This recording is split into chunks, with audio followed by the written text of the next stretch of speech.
Imagine waking up one day and checking your bank account, and for the first time in your life, the number in front of you starts with a 1, followed by 6 zeros.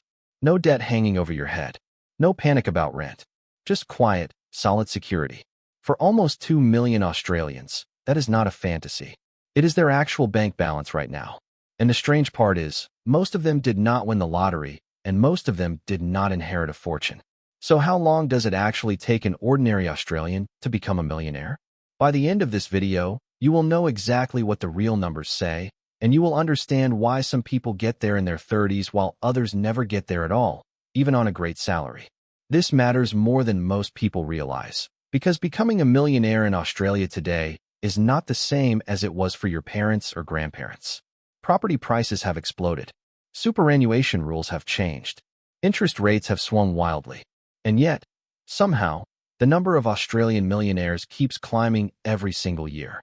If you have ever wondered whether this is even possible for someone like you, someone with a normal job and normal bills, stick around, because the answer might surprise you. Here is why most people get this topic completely wrong.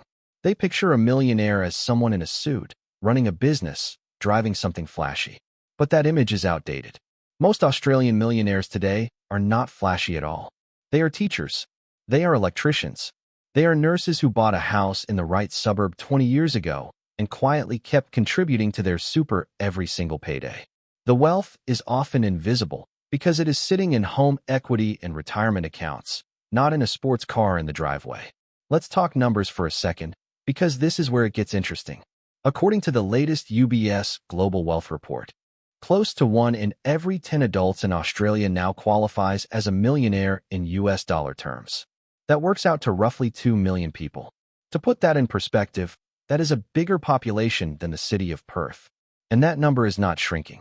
It is projected to keep growing by hundreds of thousands more within just a few years. Australia is one of the wealthiest countries on Earth by this measure, sitting near the very top of the world rankings for median wealth per adult, behind only a tiny handful of nations like Luxembourg. But here's where things get interesting. Most of that wealth is not sitting in a savings account earning almost nothing. It is spread across property, shares, and superannuation. And that distinction matters enormously, because the path to $1 million looks completely different depending on which of those 3 vehicles you use and how early you start. Let's start with the slowest and most common path, because it is the one almost every working Australian is already on without even trying: superannuation. Employers are required to contribute a percentage of your wage into your super fund, and that percentage has now reached 12% under current legislation.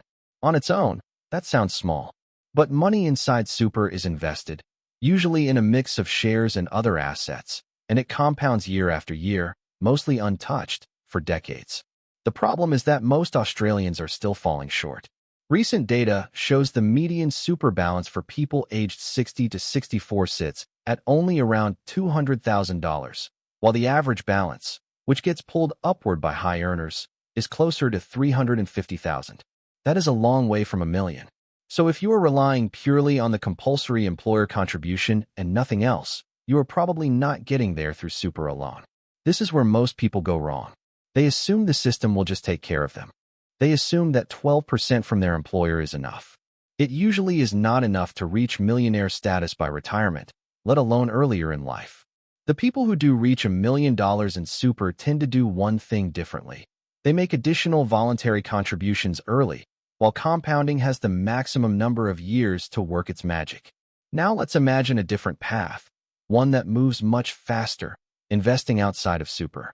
Let's say a 25-year-old starts putting aside $1,000 a month into a diversified share portfolio, earning an average annual return of around 8%, which is a realistic long-term average for a broad share market index over many decades, though of course any given year can be higher or lower.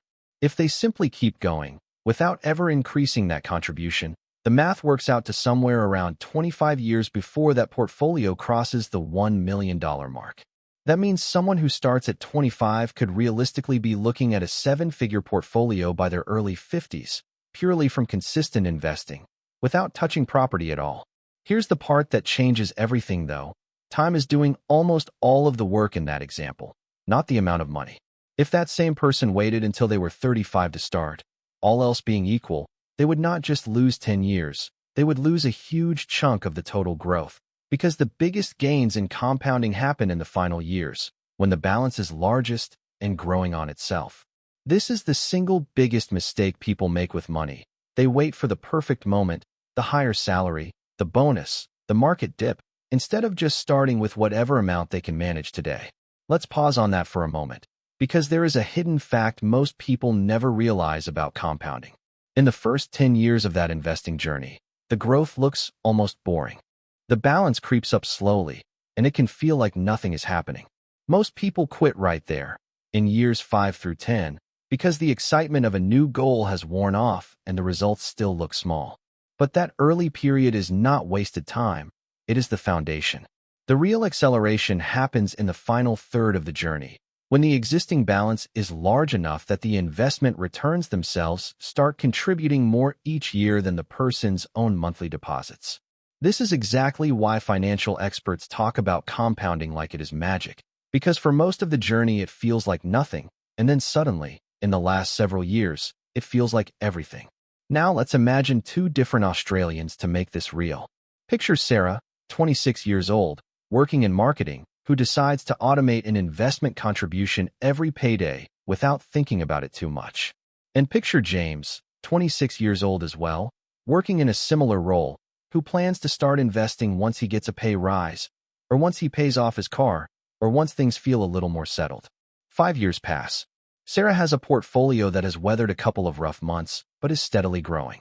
James still has not started, because there is always another reason to wait.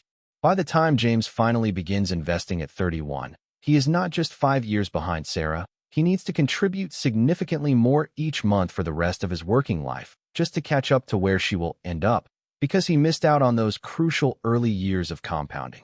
This is the quiet tragedy behind most people's finances. It is rarely one big mistake that holds them back. It is years of small delays. Now let's bring property into the picture, because for a huge number of Australian millionaires, this is actually the fastest path of all, and it is not really about buying and selling houses like a business.